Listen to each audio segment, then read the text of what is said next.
Hai semua, salam sejahtera Malaysia. Tuan-tuan dan puan, selamat datang ke channel Fels Lifestyle. Kita kembali lagi bersama dengan saya, Fels, dan juga bersama dengan saya dalam satu lagi isu yang panas. Akhirnya UMNO bersuara. Akhirnya UMNO mengesahkan pemecatan. Sebelum ini kita digemparkan dengan pemecatan bagi saya. Setelah kepimpinan tertinggi UMNO yang telah memecat dan menggantungkan beberapa ahli yang ternama di dalam UMNO, ahli yang besar, termasuk juga ahli parlimen yang digantung. Manakan tidaknya, Khairi Jamaluddin dan juga Mishamuddin Husin, seorang dipecat, seorang lagi digantung keahlian. Jadi di samping penggantungan itu, di dalam penggantungan dan pemecatan itu adalah spekulasi menyatakan mereka akan sertai PAS lah, mereka mungkin akan sertai parti dalam PN lah. Kalau nak sertai PH, susah juga sebab PH bersama dengan UMNO sekarang membentuk kerajaan. Jadi pada akhirnya tuan-tuan dan puan semua, satu lagi isu panas yang mendedahkan. Di mana UMNO, 3 adun Sabah dipecat daripada UMNO, diterbitkan pada 9 April.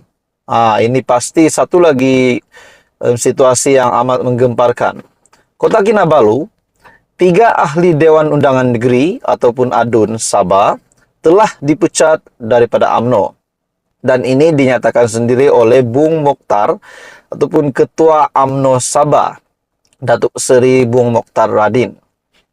Bung Mokhtar berkata, 3 adun berkenaan ialah yang pertama, Datuk James Ratib dari Sugut, Datuk Muhammad Arsad Bistari dari Tempasuk, dan Datuk Jasnih Daya dari Pantai Dalit.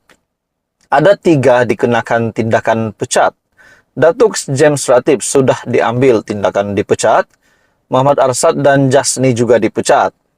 Shah Helmi digantung, katanya, dalam sidang akbar selepas mempengerusikan mesyuarat Badan Perhubungan UMNO Sabah di bangunan UMNO pada Ahad.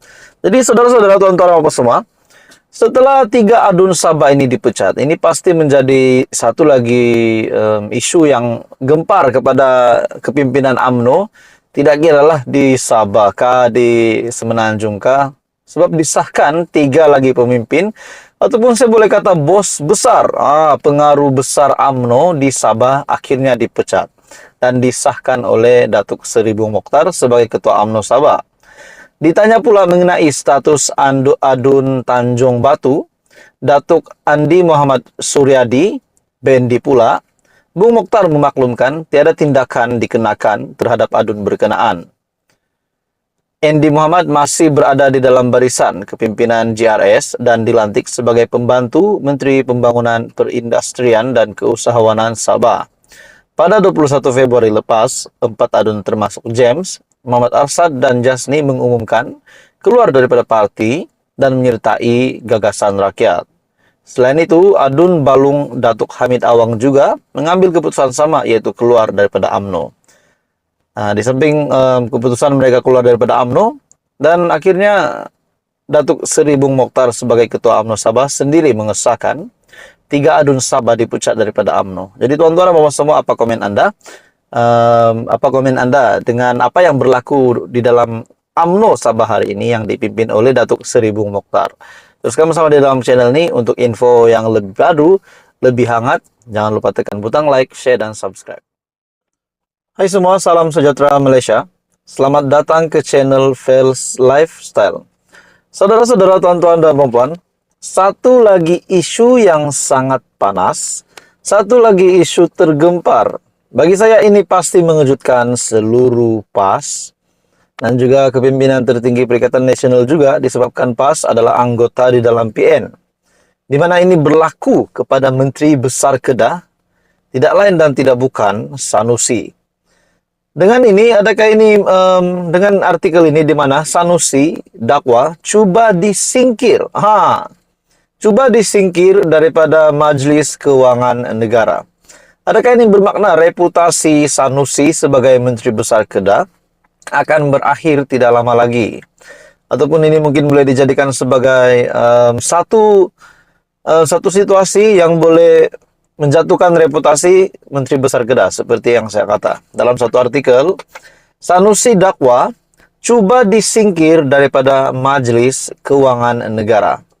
Datuk Seri Muhammad Sanusi mendakwa ada usaha terancang untuk menyingkirnya sebagai Menteri Besar yang mewakili Kedah dalam Majlis Keuangan Negara.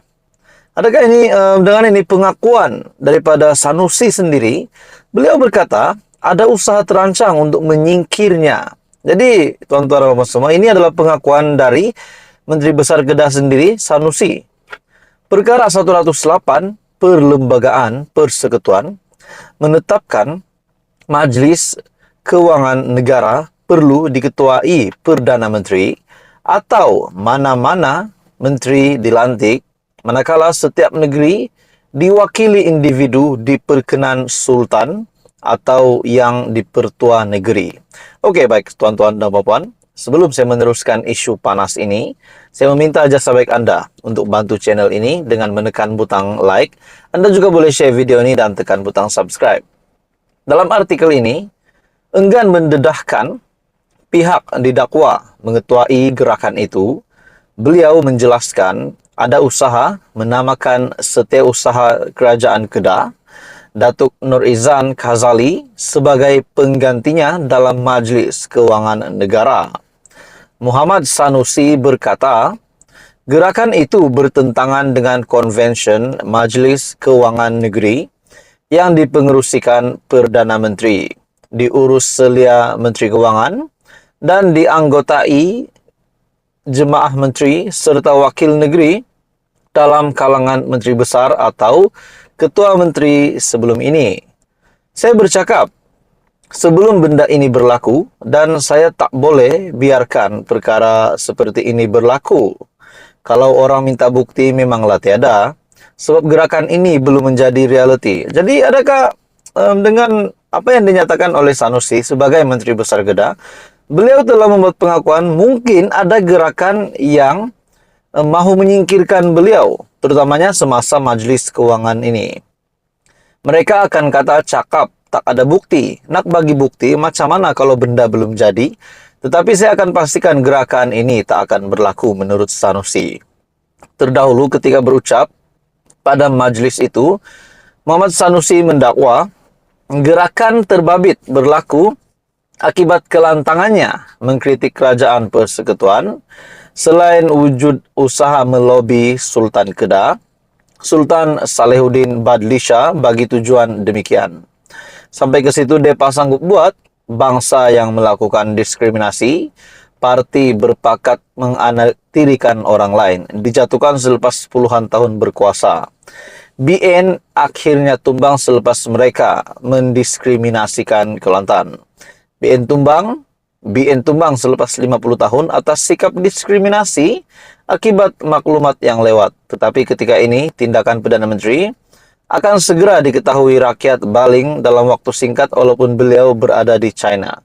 Parti pemimpin yang diskriminasi melakukan penindasan atau ketidakadilan akan ditolak pada setiap pilihan raya. Jadi tuan-tuan apa semua, mengenai projek lapangan terbang KULIM KXP, beliau berkata, Timbalan Perdana Menteri Datuk Seri Ahmad Zaid Hamidi menyatakan kesediaan mengaturkan pertemuan antara pihaknya bersama Perdana Menteri Datuk Seri Anwar Ibrahim. Jadi tuan-tuan dan semua, akhirnya Sanusi membuat pengakuan dakwa cuba disingkir daripada Majlis Keuangan Negara. Apa komen anda tuan-tuan dan puan? Teruskan bersama di dalam channel ini, jangan lupa tekan butang like, share dan subscribe.